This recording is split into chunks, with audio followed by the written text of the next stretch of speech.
Hello, everyone. Good morning, good afternoon, good evening, based on where you are right now. We would love to welcome you all to our Africa and Middle East Community Day. And indeed, it's very inspiring to have you all with us today to celebrate together the success of our community, celebrate all member contributions, and explore new ways to protect the internet so it remains a force for good in Africa and the Middle East. My name is Ahmed El-Masry, Internet Society alumni and Egypt chapter member. I will be your co-host today, along with my colleague Ida, our fellow alumni and Ghana chapter member. Thank you, Ahmed. It is exciting to see members from all the various chapters and communities join today's Africa and Middle East Community Day event. Today, we will talk about the accomplishments, opportunities, and threats in our various chapters. Our Africa and Middle East Community Day will start with an overview and opening remarks from Internet Society CEO Andrew Sullivan. Next, we will have a keynote address from the country manager of MainOne in Ghana, Emmanuel Kwarteng. After this, we'll move to a thrilling and educative moderated roundtable discussion with experts and community advocates from Africa and the Middle East region. We will discuss solutions to outages, disruptions, and other challenges these two regions encounter. We will also explore the opportunities to grow, protect the internet, and improve its resilience in these regions. We will end the event with a time to act round, during which we will share concrete actions that we can all take to improve internet resilience and advocate to protect the open global internet for everyone.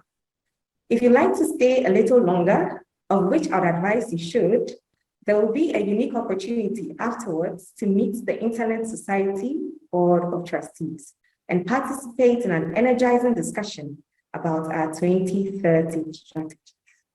So now we'll move to our community video. Over to you.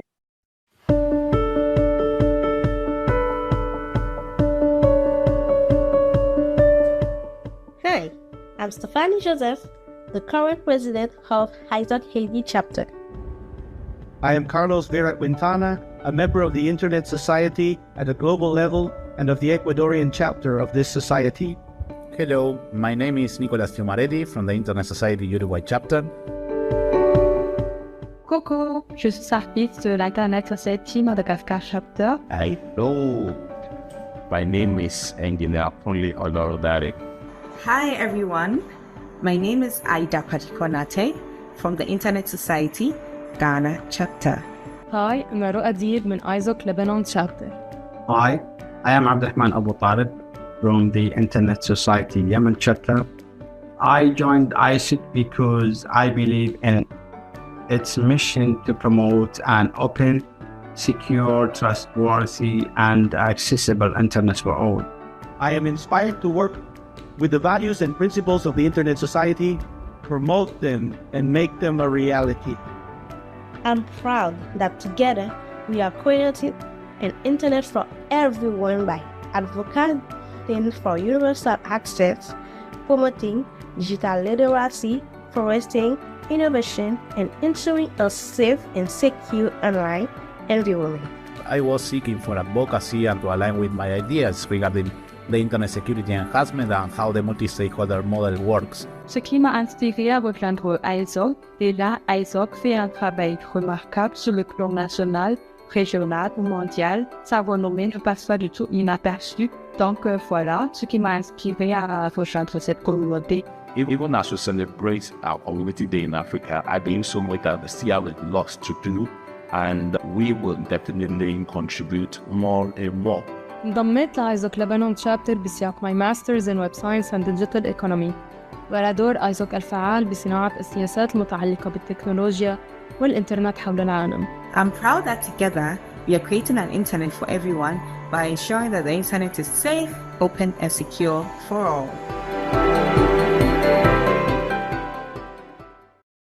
That was a refreshing video, seeing the feedback from all the community members. So without wasting much time, I'll now hand over to the Internet Society CEO, Andrew Sullivan, for the opening remarks. Thank you, Andrew, and welcome.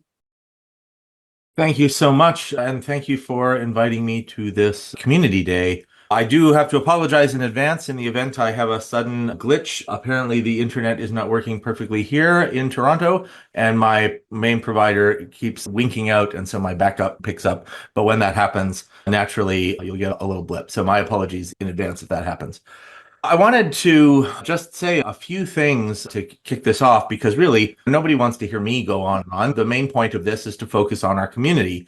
And the reason we focus on our community is because that's how the internet is built. It's super important to keep this in mind in this age when people have taken a fairly dim view of the internet. So many people have started to regard the internet as a negative thing, a thing that is the source of many of the problems that face the world today, many of the social problems that people talk about. When I joined the internet a million years ago, if people knew what the internet was, they would always say that they wanted a connection to the internet. And now we find people, I mean, weirdly, they go on the internet in order to say that the internet should be shut down, which I think shows us exactly why we can't afford to do this.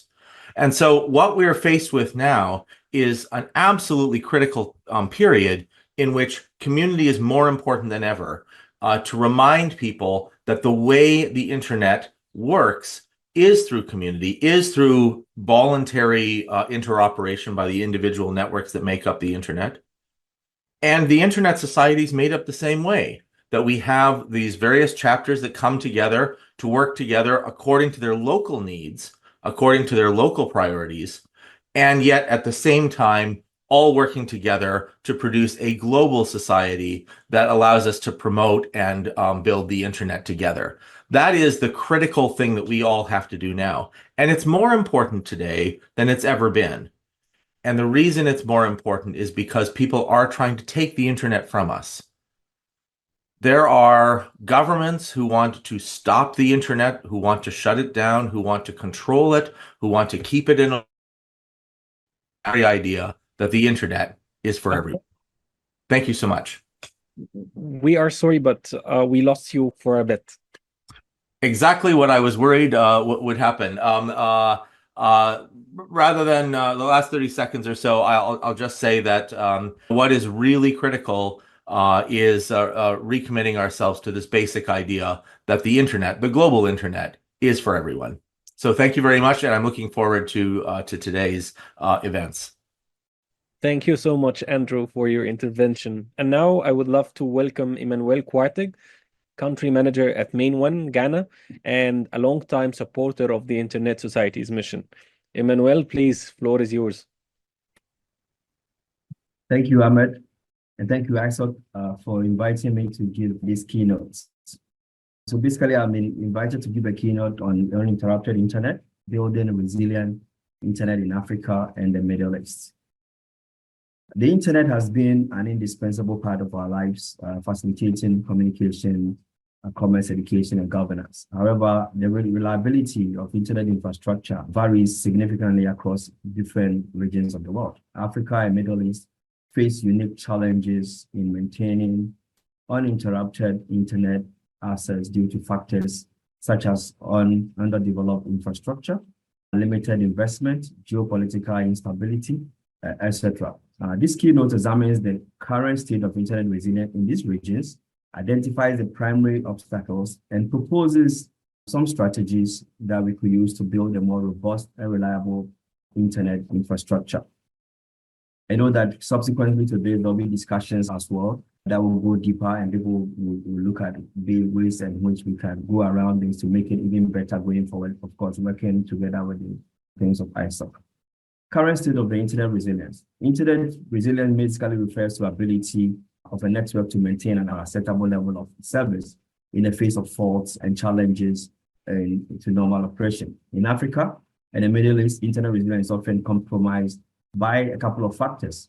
One would be underdeveloped infrastructure and technical failures. Many countries in our region lack comprehensive and modern telecommunication infrastructure. Rural areas are often underserved, resulting in significant urban-rural digital divide. Inadequate infrastructure can lead to frequent outages and slow internet speeds.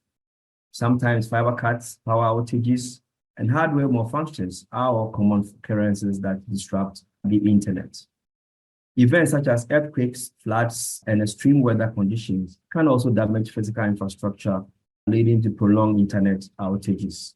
The ability to quickly repair and restore internet services is often limited due to the logistical challenge that sometimes comes with this, especially depending on where the location of the outages. Recently, we've had our own fair share of experience with the outages of the submarine cable. And because of the nature of that cables, it normally takes a long time for us to get them repaired.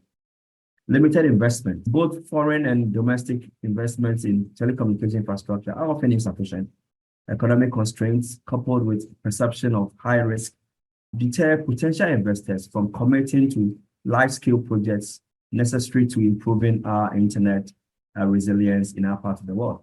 Political conflicts, wars, and social unrest can lead to intentional internet shutdowns by governments aiming to control information flow. These shutdowns disrupt communication and economic activities, highlighting the vulnerability of internet infrastructure to political decisions. We've had a couple of these also in our region. Building a resilient internet in Africa and the Middle East requires addressing several key obstacles. The first I would like to talk about will be a regulatory environment. A conducive regulatory environment is essential for encouraging investment and ensuring fair competition. Inconsistent or overly restrictive regulatory regulations can stifle innovation and hinder development of resilient internet infrastructure. Then we talk about funding and investment. Securing adequate funding is also a primary.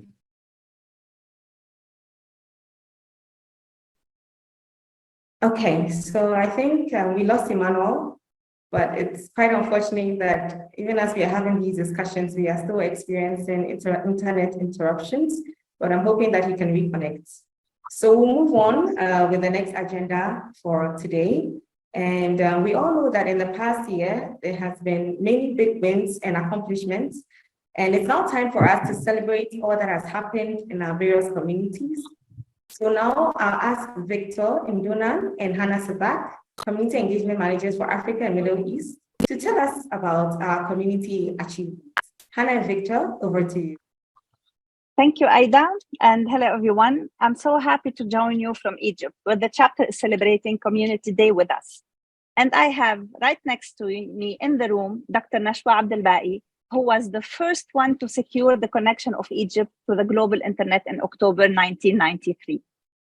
90 minutes will definitely not be sufficient to cover the extraordinary achievements of our dedicated chapters and members, especially that the community on this call represents almost 40% of Internet Society chapters and members, as we have 35 chapters in Africa, 6 chapters in the Middle East, and a total of 51,000 members from both regions. We cannot forget the support of our organization members too. This support from the organization members is crucial to the Internet Society sustainable work with the community. We will try to honor your work as much as possible in these 90 minutes and highlight few impactful projects that changed lives. Sudan chapter. Sudan Internet Society has been managing the .sd since 2003. When the conflict started in 2023, the chapter, with some support, made a full system backup and created another system hosted outside Sudan. 10 days before the whole old system collapsed, by doing that, they managed to keep the online services of banks, telecoms, and government critical services working. The same situation happened in Lebanon during the economic crisis, and the chapter followed the same steps as Sudan and managed to save the .lb. Rwanda chapter implemented connectivity labs in 4 schools in rural areas. These labs became hubs for digital skills trainings and allowed the village to access the internet. Before, these communities had to make an hour trip to connect to the internet. Madagascar's chapter successfully implemented a project on building cyber resilience in Madagascar. The project aims to strengthen the internet by conducting a study to assess the current state of young individuals facing online crime and giving awareness sessions across the country. Mali chapter developed a digital women's skills platform. This project aims to engage members of women's associations from 4 communities in Mali in the productive use of digital technology. The project facilitates the inclusion of young girls and women absent from the internet. It strengthens their business capacity and addresses the peace process and violent extremism. Kenya chapter implemented the community network, Dunya Moja Network. This project aimed to connect underserved communities in Kilifi County to enable them access to government services, educational resources, and opportunities for business engagements. Benin chapter implemented Benin IXP, a project that aims to strengthen the Benin IX to ensure the IXP's long-term viability. Ghana also have a say on IXP role in protecting the internet, and we will hear more about it during the roundtable. Zimbabwe chapter, in collaboration with Internet Society Learning Team, trained 78 tutors on designing and deploying computer networks. And these 78 tutors trained 1,675 students so far, and the project is still going on. Almost all these projects were supported by Internet Society Foundation.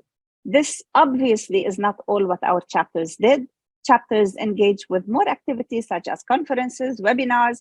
We would like the members to share more successful stories from their chapters and use the hashtag ISOC Day and hashtag MyRegionConnects to share these stories on social media.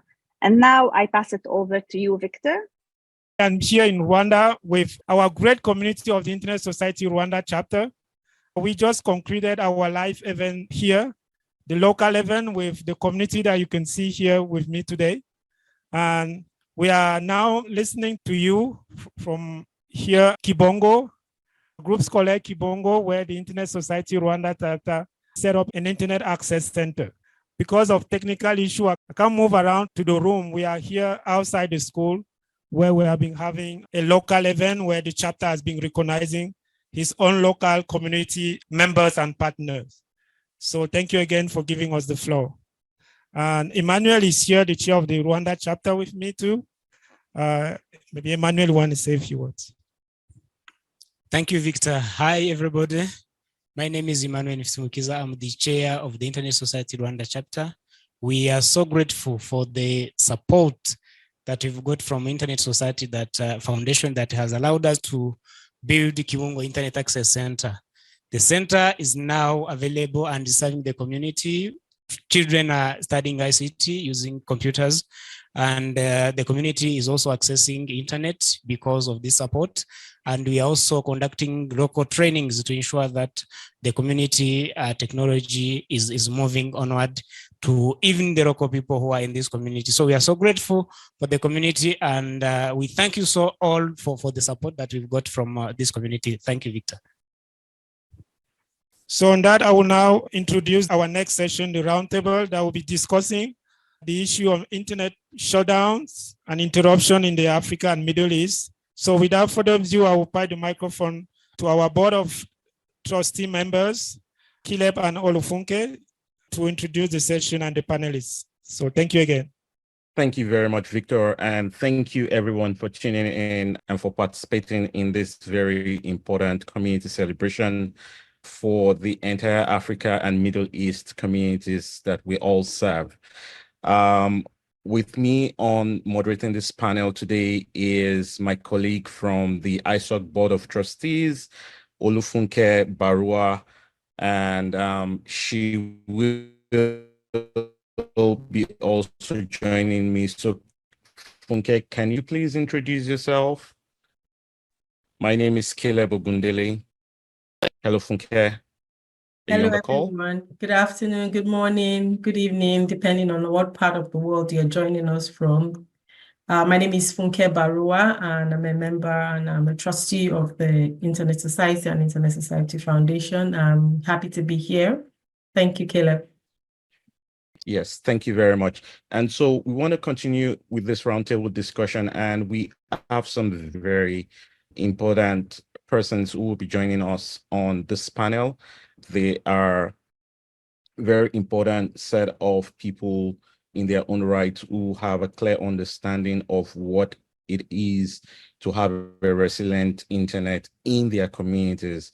And one of the things that has sparked interest in our conversation today is how we celebrate communities to showcase what they do on how they defend the internet and how they propagate the good gospel of the internet throughout their communities. Like the saying goes, we are divided by physical boundaries, given that we can't reach each other at a very short distance, but we are all borderlessly connected by the internet infrastructures that powers the internet. And so we need to continue to defend that internet that we so much care about, that serves us and serves our community. And so without further ado, I'd like to introduce to you our roundtable panelists for the day, which includes the person of Abraham Selby, Jack Bakhev, Abdul-Rahman, AboTaleb, Isabel Odida, and Obina Adomike. Please, if you're on the call, could you just quickly do a 30-second introduction of yourself? Thank you, everyone. My name is Abraham Fifi Mensah Sarobidy. I am from Internet Society, Ghana chapter, Chair Communications and Programs Committee.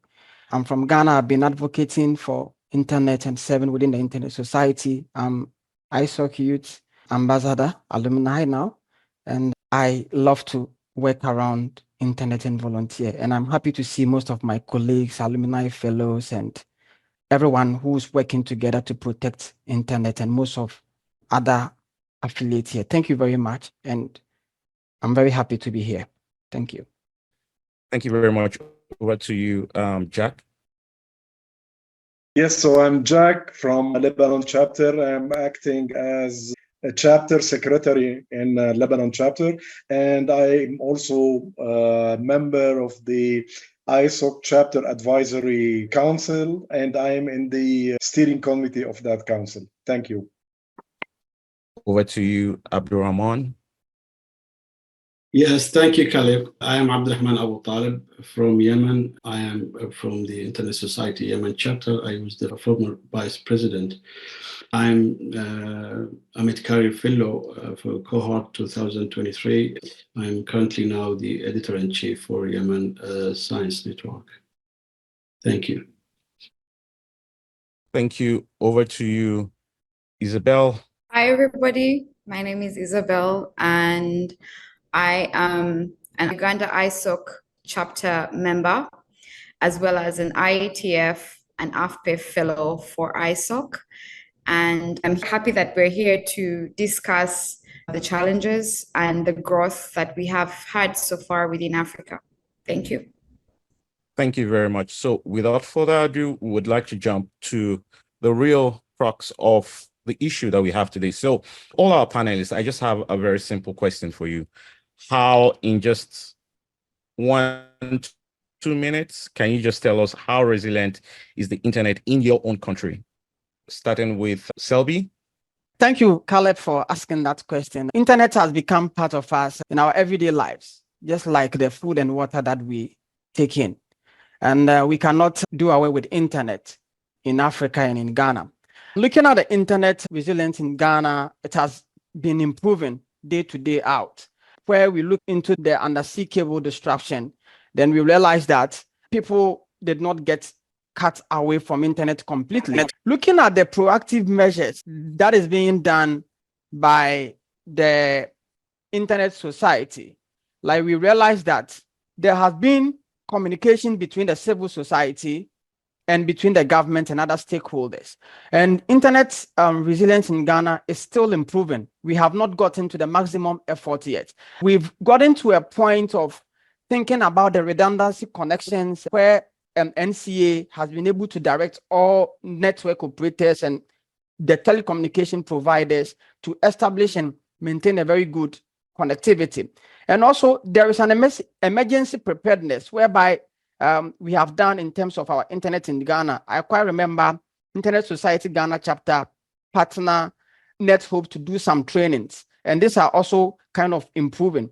And we also have the cable operation licenses being issued by NCA. So the NCA, the National Communication Authority in Ghana, which oversees our communication aspect in terms of telecommunication, media, then other aspects related to internet in Ghana. And under the Ministry of Communication, there has been a lot of development. The Internet Society Ghana chapter 2 has been a very good platform for people to discuss internet issues and people to show concern about. So if you are talking about the internet resilience in Ghana, what I would say is that we have not gotten the maximum effort yet, but we are still improving, because during the outages, that also develop another interest for people to know that there is more we need to do, but we were not cut off completely, that nobody could access. People find alternative ways to connect through the internet. So this is what I'm going to say about that. And I'm open for further comments on this. Thank you. Thank you very much, Abraham. I'd like to just ask Jack, what do you think about it as well? Yes, Lebanon is in difficult times, and we are in an economic crisis since 1912. So the internet is holding, but it is always challenged and under threat. I think that if we describe the situation in Lebanon about the internet, we have the minimum of the minimum. We have something working, but it is the minimum. And for now, we have two challenges. The first challenge is the electricity. I don't know if you in other parts of the world can understand this, but the national electricity company is not able to provide electricity 24 hours a day. So we have always cuts, and for that, some parts of the country can be, let's say, cut from the internet because power outage. So what is being done is that the local communities are working on providing generators and electricity to sustain regular life and internet. And also now, since October, we have the events going in Gaza, and this is also impacting this south of Lebanon, where maintaining and sustaining the internet infrastructure is becoming difficult. It is difficult to maintain or support the telecom and fiber and so in that region. So this is in brief what's happening in Lebanon. Thank you. Thank you very much. And Abdul-Rahman, over to you. Thank you. Okay, thank you, Caleb. Well, it's an easy question, hard to be answered, but I will try to explain the situation in Yemen. Well, the internet resilience generally considered very low the last decade, especially since the beginning of the war. That because of many reasons. For example, the internet infrastructure has been significantly damaged as a result of the ongoing conflict since like 9 or 10 years. The communication infrastructure and internet facilities was targeted and always targeted by bombing and military actions, whether it was the fiber optics or the internet satellite links. Also, we have economic issues that prevent people or the private sector to invest in the internet to improve the infrastructure or to improve the facilities.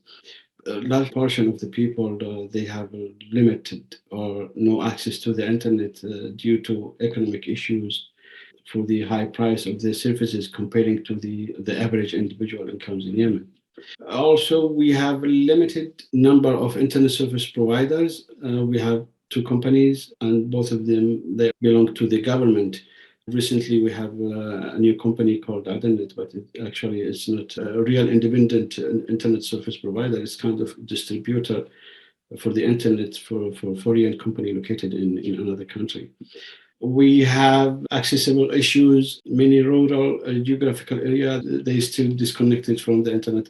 But among all of these difficulties, there are some good initiatives from the civil societies and from the other stakeholders to put a break in improving this sector. We have like 2 years ago or 3 years, I don't remember exactly, but there was a big conference about the cybersecurity in Yemen, which included most of the stakeholders. They sit together to try to build the first national strategy for the cybersecurity. So we have in a difficult times, but all stakeholders, they try to do their best. Thank you. I hope I answered your question.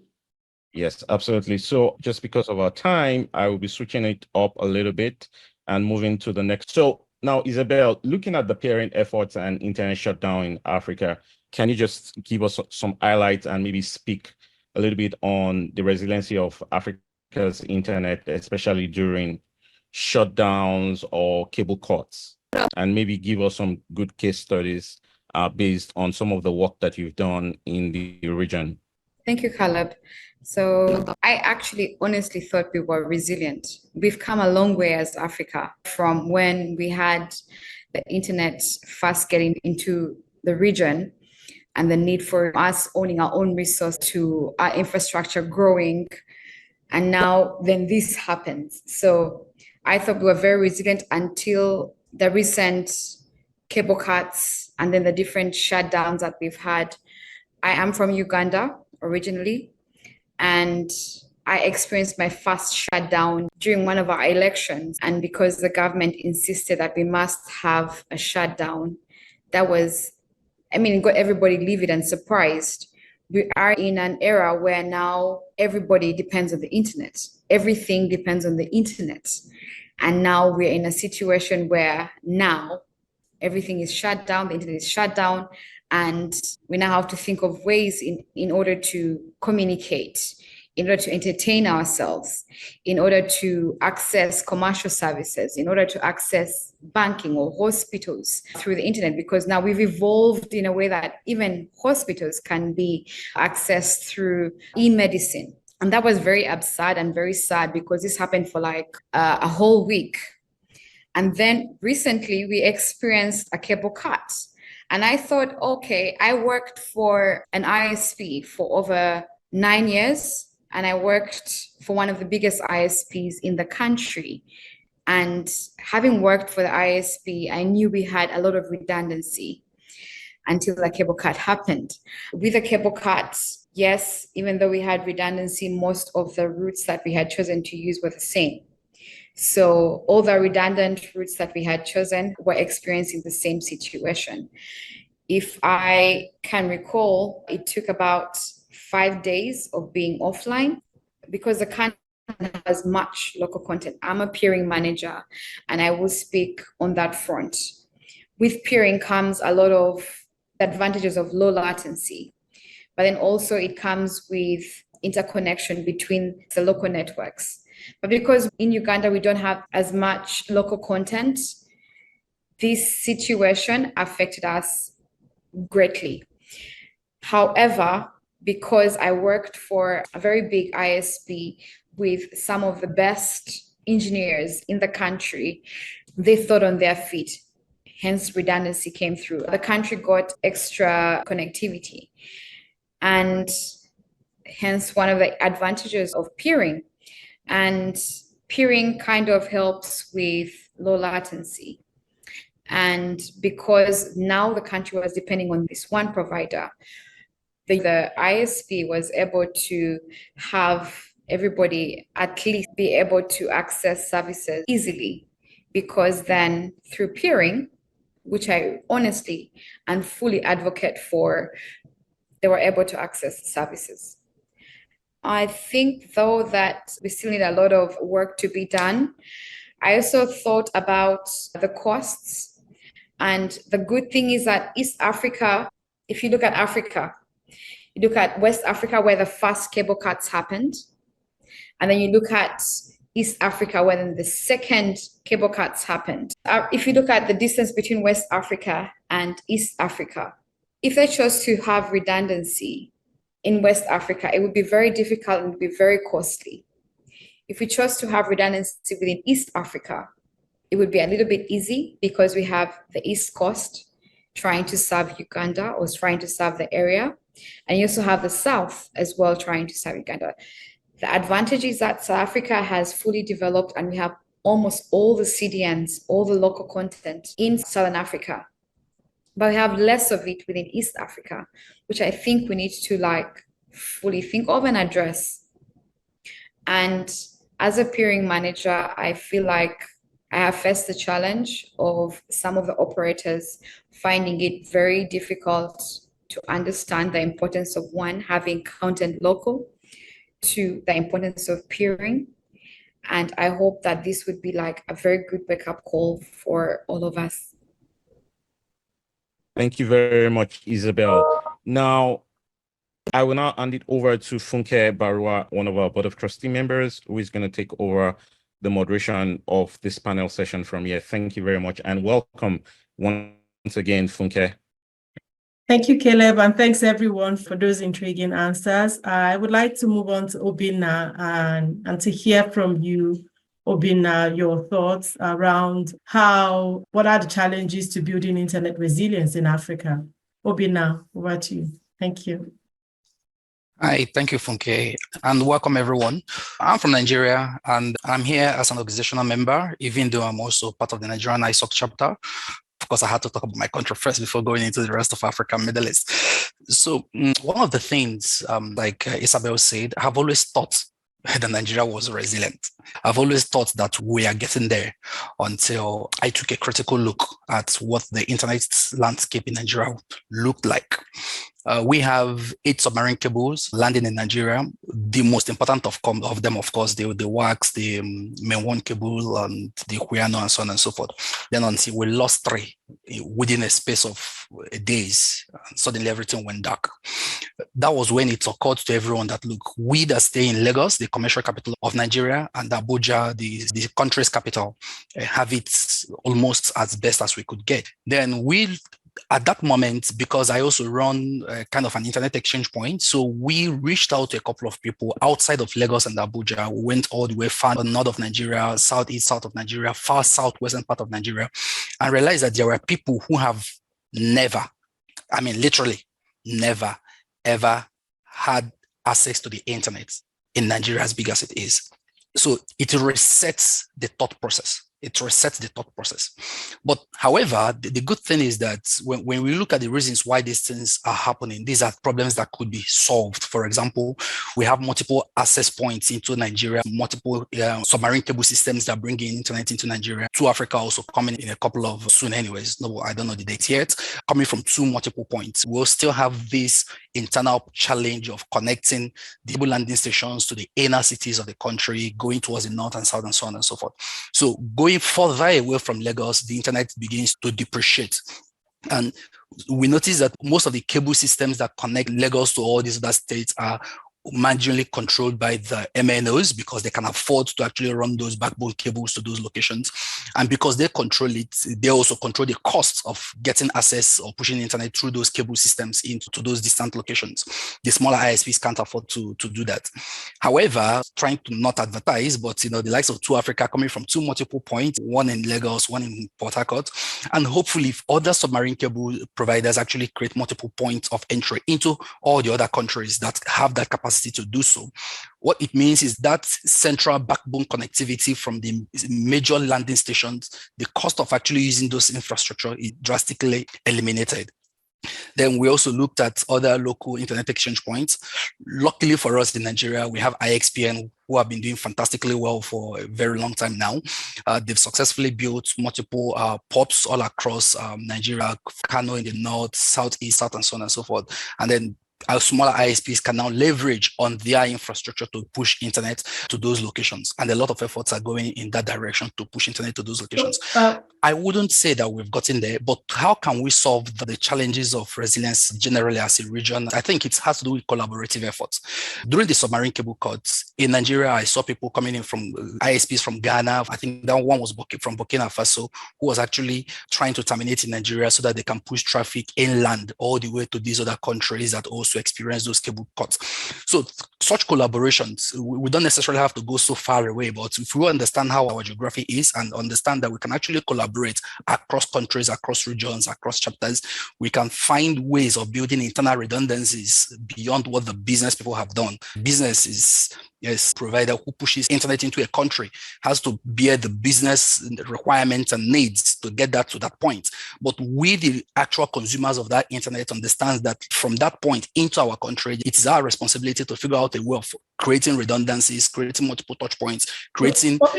Obinna, sorry to cut you short. On that point, I wanted to ask a follow-on question before we do that, to say, in your experience in building and scaling data centers, and I think you touched on that, how do you see their contribution to improving the resilience of the internet in your region, for example? Of course, data centers are one of the key elements of growing the internet, especially in our region, because if you look at West Africa specifically, one of the biggest challenges we have is power supply. I think it was Jack that was talking about don't having power for 24 hours. We have here where people don't even have power for 2 hours. Since we started this call, my power has gone off like 3 times, and I depend on generators. This is one of the places where data centers come into play. Internet depends on power. Data centers are designed to ensure 24/7 power access. So the more data centers we're able to provide at the cable landing stations, inland, and all across the region, we can guarantee that the infrastructure that are sitting in these data centers, the data center connectivity and so on and so forth, continue to run irrespective of what the country's power infrastructure look like. And by extension, data centers also enhance connectivity. The likes of Isabel and all the other great ISPs that do the work of providing internet needs data centers. They can't afford to provide infrastructure, power, still pay for internet services, still run fiber cables and so on and so forth and all that stuff. So that's having that shared infrastructure, a secured infrastructure in the form of a data center where everyone can come together and actually have a lesser cost of having their business sit in the data center helps drastically grow the internet in whatever region or whichever location you talk about. Thank you very much, Obinna. I would like to come to you, Selby, specifically because Obinna mentioned Ghana and the sort of collaboration that happened when there was a court in the region. So given Ghana's recent internet disruption, that has, of course, underscored the critical role of the Ghana Internet Exchange in ensuring internet stability. And we also know that GIS, of course, plays a vital role in enhancing the efficiency, reliability, and performance of the internet, which ultimately benefits both the service providers and the end users. What, in your opinion, has been the role of Ghana IXP during the latest outreach, taking it from some of the things that Obinna mentioned? Thank you. Over to you, Selby.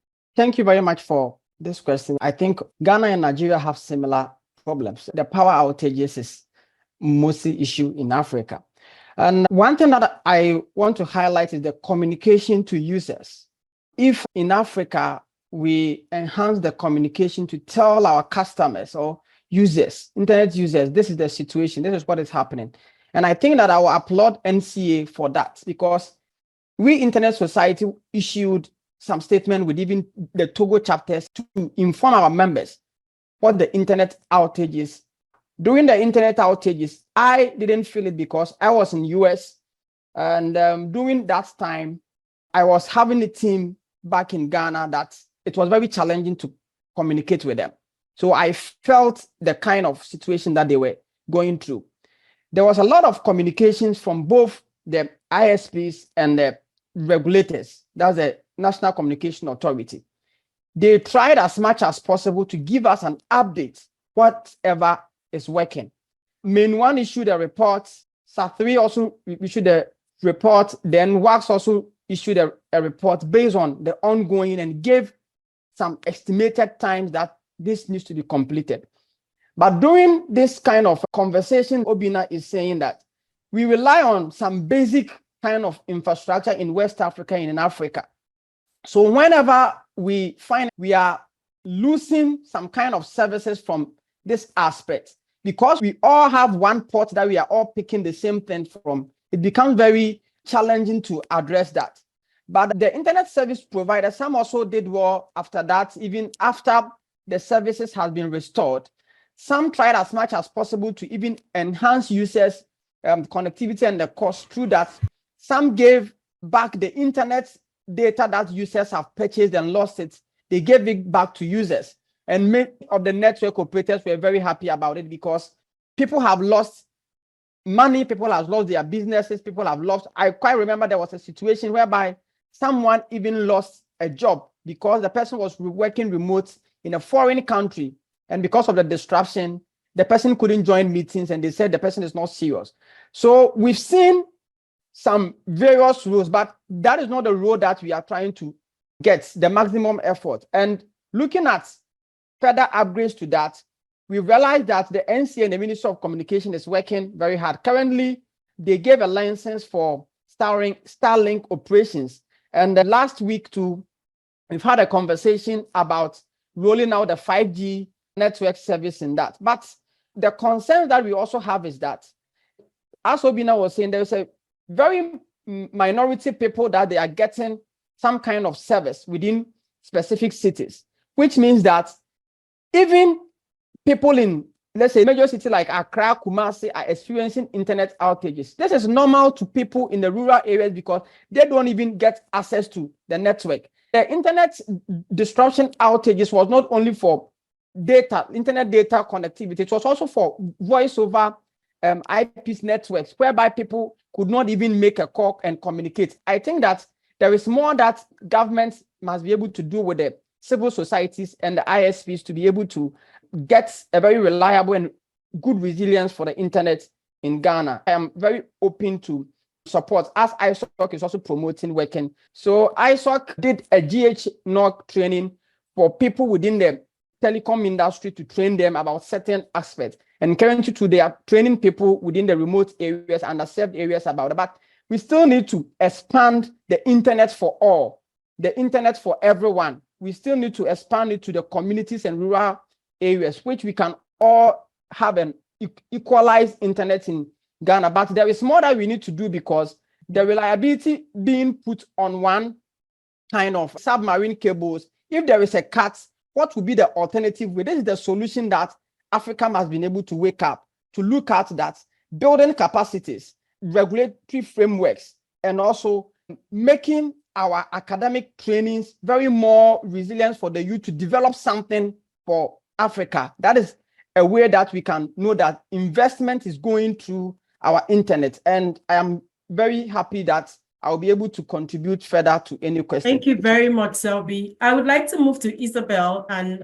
following also from what Selby said, with your experience on building technical capacities and helping to create the Uganda Network Operators Group, how do you think a strong technical community can contribute to a resilient internet?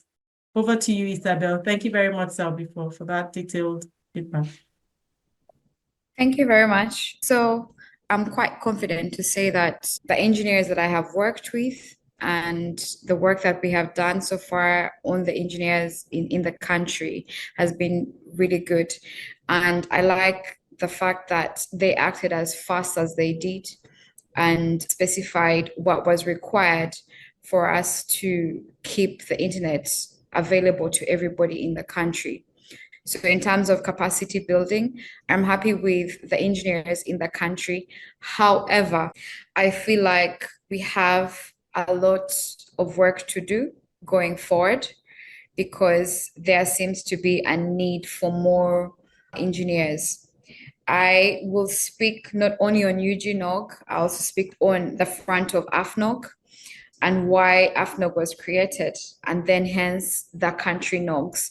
So why AFNOG was created is because in the beginning, in the early days, when the internet first came to Africa, and then when we eventually started to own our own resources as a continent, there was a need for us to be able to have us as Africans to be able to manage and own our own infrastructure as a continent.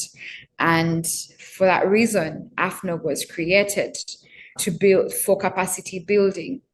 And we have some of the best engineers, not only in Uganda, but some of the best engineers in the continent. And I'm very sure some of them are here with us to be able to manage and own our own infrastructure. And with time, that happened. It was taken very seriously. I think I was also told by some of the best engineers that went through AFNOG as well. And I also joined in as one of the instructors for AFNOG. And I thought, okay, we need to take this further into the country. And then I started UGNOG because I thought that we would go away. And then we needed to have more people coming through and replace us. And so we started doing capacity building as well in order to make sure that this remains like it had started. Now, I feel like some of the ISPs now do not see the value of capacity building for our engineers in order to maintain our internet infrastructure as a country and also as a continent. I don't know about the other regions, but from my observation, it's not been taken as seriously as it used to be in the past when we finally had our own resources to manage. We are trying as UGNOG to make this get better, to make this grow. But if I speak on the engineers that have handled the current situation that we've had, they've handled it very well and very gracefully. I mean, a cable cut, a sea cable cut is something that you don't take lightly. And to be able to sort this out within 5 days is something that I would applaud them on. So that's my take. Thank you, Isabel. Thank you very much. Really looking at time. Apologies, I need to rush on. I just want to quickly go to Jack and to ask about the Lebanon crisis. We know it's heavily impacted the country's internet and infrastructure. Can you just in a minute or two tell us what role you were able to play in protecting the internet from your point of view? Thank you. Yes, unfortunately, we can't do much on the infrastructure level because of the monopoly of the government to provide connectivity and telecom. But what we can do and what we've done is on top of that. The first thing is that the Internet Society Lebanon chapter now is managing the .lbcctld, so that the domain names registry. I'll spare you of the details. I just put in the chat the report of Ayana about how the redelegation happened, so you can look at it. But the lessons learned from this transition is that, one, we learned from other chapters how to do it. So we consulted other chapters running the local domain names, especially we benefit a lot from the Armenian experience because our model is like their model. This is the first thing. The second thing is that this couldn't be done without funding the project from the Internet Society Foundation. So two lessons here is communication between chapters. You can learn a lot. Two, ISOC Foundation, which is, I think, very helpful in specific things and difficult times. Also, we have another project with the ISOC Foundation is to support and enhance the internet exchange point in Lebanon. We already started, and we have managed through the foundation to provide some batteries for the electricity continuity for the exchange point. Also, in 2020, we had a large explosion in the Beirut port, and a large area of the city was heavily impacted. And we managed through ISOC Foundation to provide laptops and tablets to the students of the schools impacted within the area of the explosion. All of us in Internet Society, we are advocates of multi-stakeholderism. Lebanon chapter, we are very active in supporting the local IGF. So we call it Lebanon IGF, Lebanon Internet Governance Forum, and we are very active in letting this event happen. And also we're active in the regional IGF, and I think we're gonna participate in the global IGF. I would have to stop you here, apologies, so that I can move on to Abdul-Rahman. We just have about a minute left for the panel. So Abdul-Rahman, please, as an Internet Society Fellow, you worked on an internet shutdown circumvention guide. Did you apply any of the proposed methods, and how can this help in finding solutions? Just quickly, please. Thank you. And apologies again for rushing you on.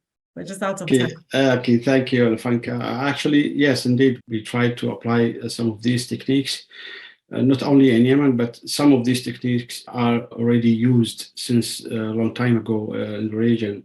As we know, there are kinds of internet shutdowns. The people in our region familiar to use, for example, VPN and proxy application to bypass the internet blockage. But also, for example, we have in Yemen internet satellite services called Yah Click Also, the Starlink satellite services entered the market recently, especially in some places. It's not illegal in all places.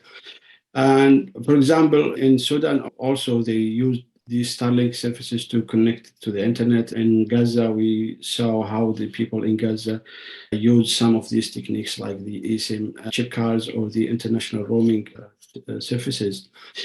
But let me, Olifanka, just to mention two important things in this regard. The first one, that the circumvention tools considered as temporary solutions to be used in a critical situation like the war or natural disaster.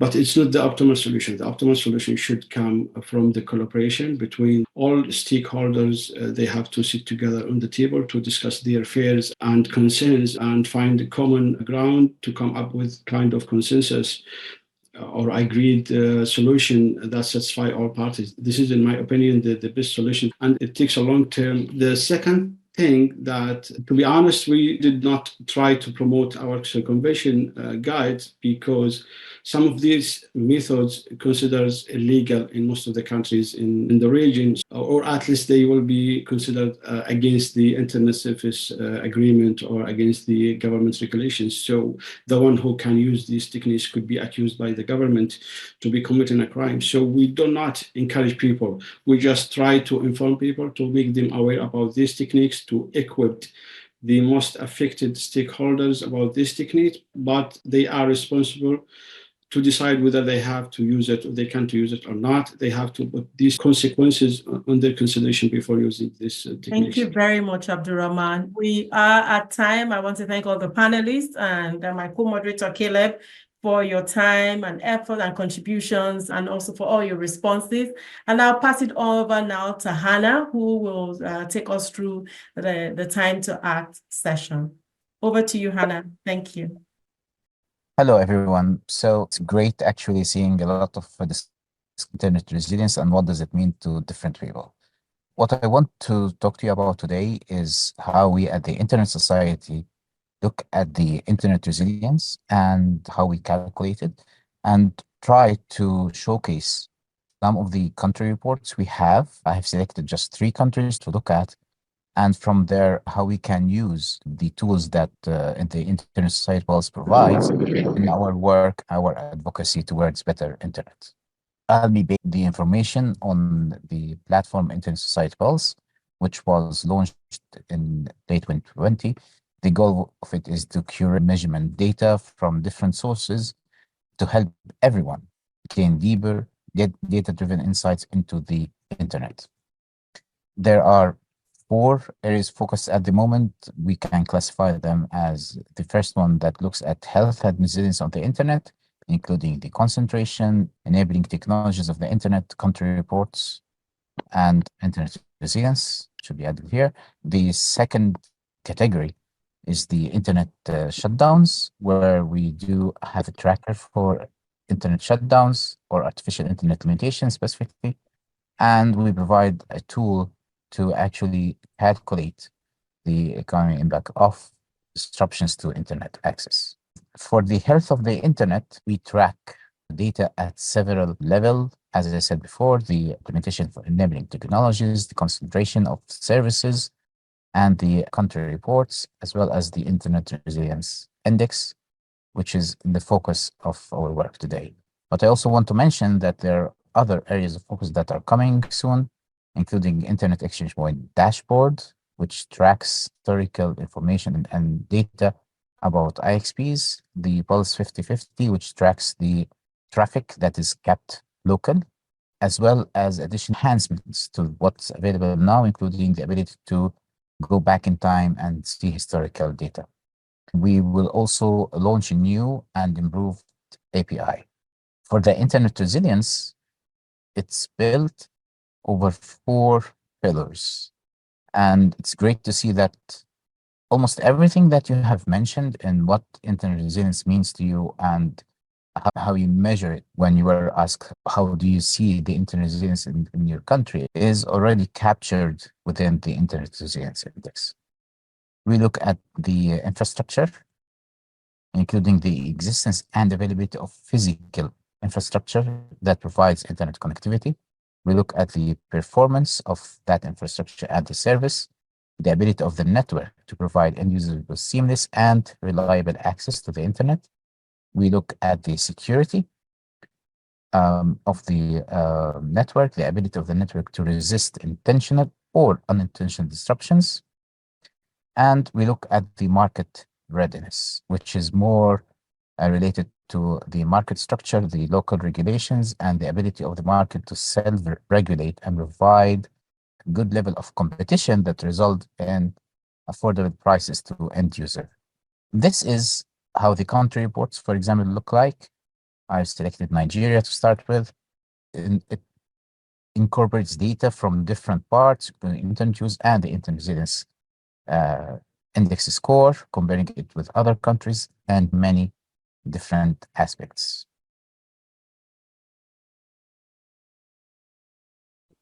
I am also including here another country, Lebanon. As you can see, it's also similarly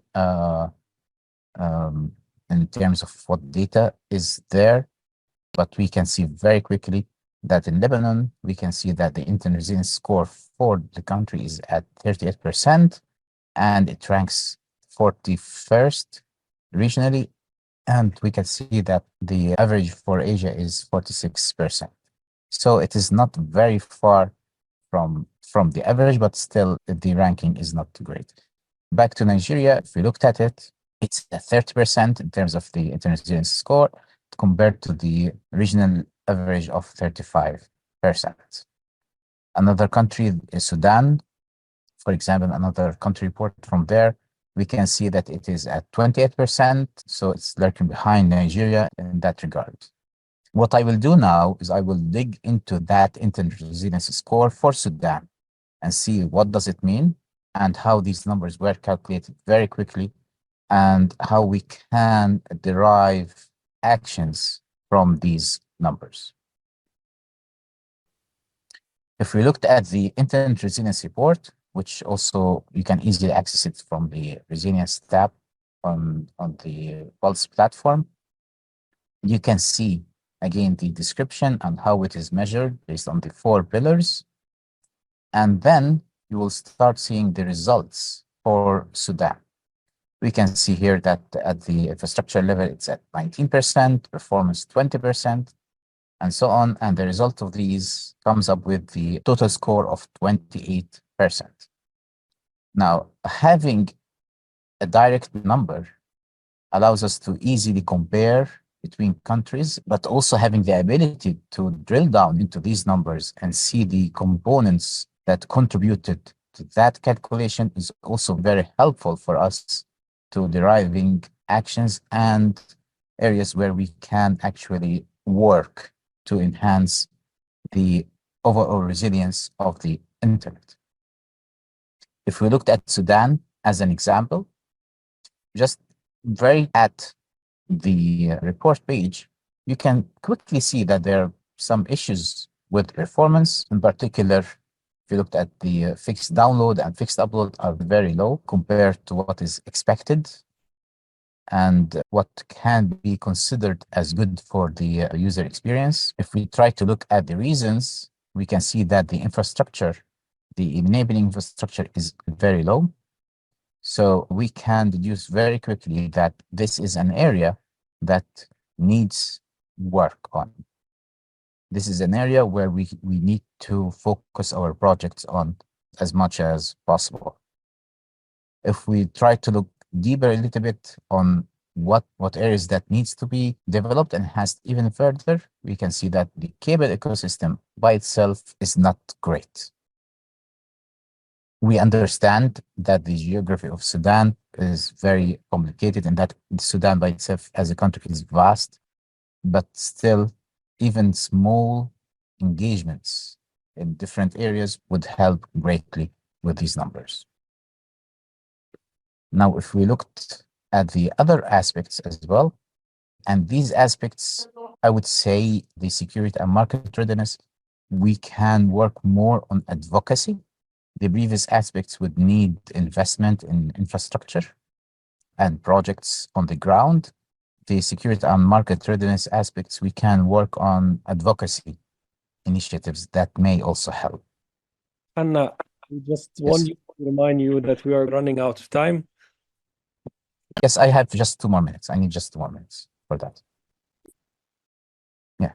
So in terms of the security, for example, now the Sudan chapter, the CCTLD, can very quickly enhance the score of the domain name system security by implementing DNSSEC, for example, in terms of validation and enabling it on the .sd CCTLD. We can see that there is a huge gap with the enabling technologies, almost non-existent. So this, again, can be targeted with advocacy work. So I will stop here.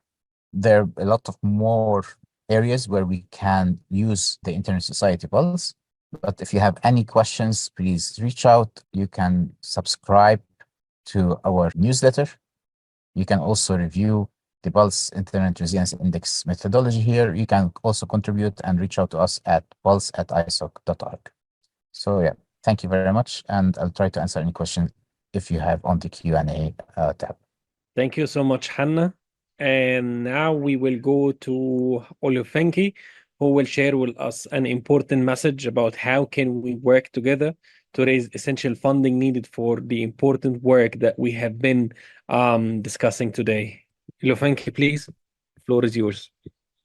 Thank you, Ahmed, and hello, everyone. I'm not sure if we've all seen the Run the Internet fundraiser that's been all over the internet. I would like to encourage us all to be part of it. Nothing is too small. We need all the resources and all the partnerships, all the collaboration we can get to keep the internet free and secure for everyone.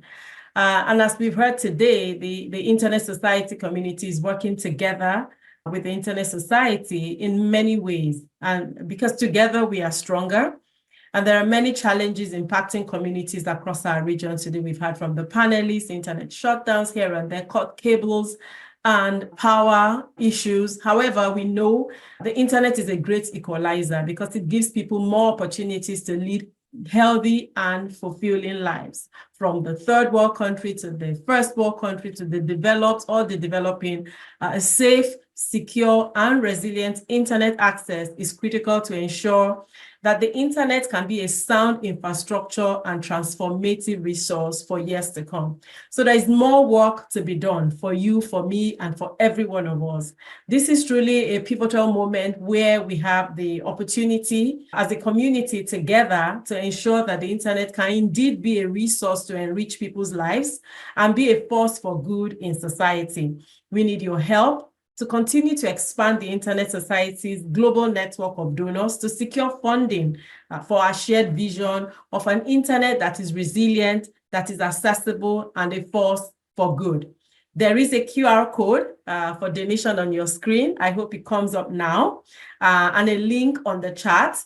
Please consider making a donation yourself, whether monthly or annually or one-off, or share your My Region Connect story to celebrate the connections that power your region and can inspire others to give.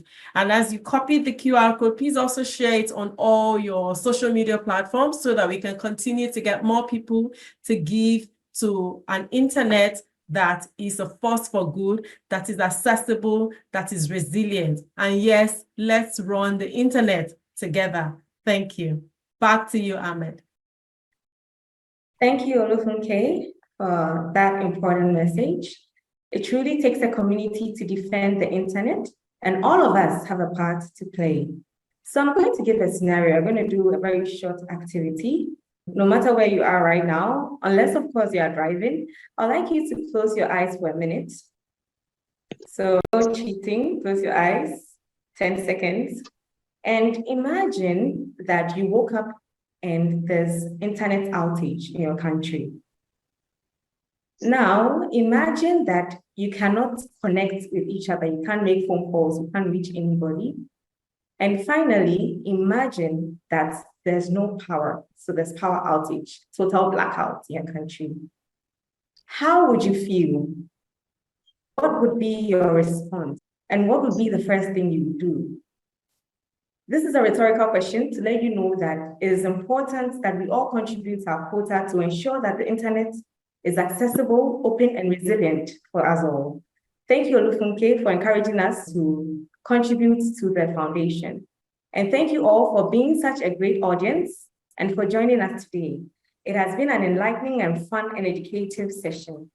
I would like to remind you to stay on the call to join the meeting with the Internet Society Board of Trustees and participate in the discussion on our 2030 strategy. Thank you once again. It has been exciting being your co-host. Over to you, Ahmed. Thank you, everyone.